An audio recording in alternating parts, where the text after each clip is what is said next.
At the beginning, before names were spoken, and before time learned how to move forward, the earth waited in silence. No rain had yet fallen. No fields stretched their arms to the sky. The ground lay bare, holding its breath. Then the Lord formed a man from the dust of the earth. Hands shaped him gently, deliberately, as a potter shapes clay. When the breath of life entered his nostrils, the man opened his eyes and became alive, not just breathing, but aware. He felt the warmth of light, the coolness of soil beneath his feet, and the wonder of being. The Lord planted a garden in Eden, a place where life grew without struggle. Trees rose from the ground, beautiful to see and rich with fruit. Rivers flowed calmly, watering the land, dividing and wandering far beyond the garden's borders.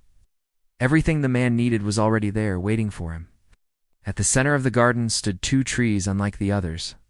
One shimmered with life itself, steady and eternal. The other carried a quieter weight, the tree of the knowledge of good and evil. It did not glow or threaten, simply stood, rooted and patient. The Lord placed the man in the garden, not as a prisoner, but as a caretaker. "Work it," he said, "and take care of it." The soil responded to the man's touch. Plants leaned toward him.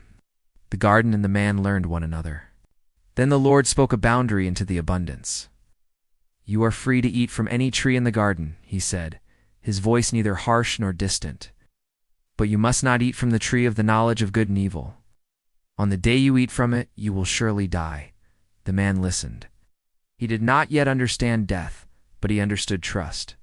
The command was not a threat. It was a warning, like a fire kept warm and contained. Freedom filled the garden, but freedom had a shape. As the sun dipped low and shadows stretched across Eden, the man walked among the trees. He tasted sweetness without fear and rested without shame. The world was whole. Nothing was hidden. Nothing was broken. And so, the garden waited, with its rivers flowing, its trees standing watch, and its single rule hanging quietly in the air, holding the fragile beginning of every human story still to come.